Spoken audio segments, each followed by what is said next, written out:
Syndy Ando wachania gigotea iye godo iwinjo but shida na enia as it is country run in chaos iwinjo onge yo maji luo godo constitution onge yo ma the onge yani constitution ok bed upheld gik miwacho godo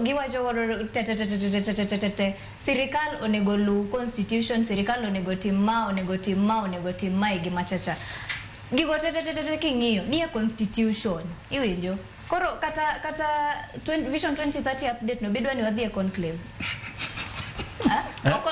okonego bed ni gimoro amora ma wan godo issue tete ma wan godo watero e conclave iwinjo gigite wabro wuoyo but implementation ok nyatimre in a chaotic country e gimomiyo wacho niya bring out the legal aspect of the constitution jiolo constitution to the latter kuselu constitution gigite will fall into place the country is in chaos.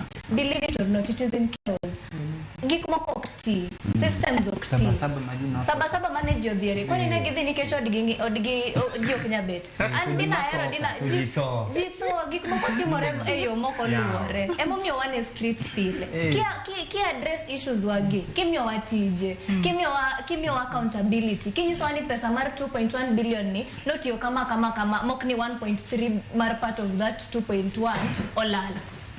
Onge ngama bro biro mai penjinia ila rito koro pesa chanu timo namo iwinjo gigiteka work the system ni ka work tete okwa bidoro kata de conclave in kende wacho ni China osebedo gi one president for the longest time to gin kamano nikech gin gitije because they have an economic structure iwinjo koro economic structure okonyal function in a chaotic country. It cannot function in a country where the legal space is a vacuum iwinja It's going to work. You have to adhere to the constitution. Kapok the economy you run. But you have adhere to the constitution. Extrajudicial killings, lack of accountability, What is the source of extrajudicial killing?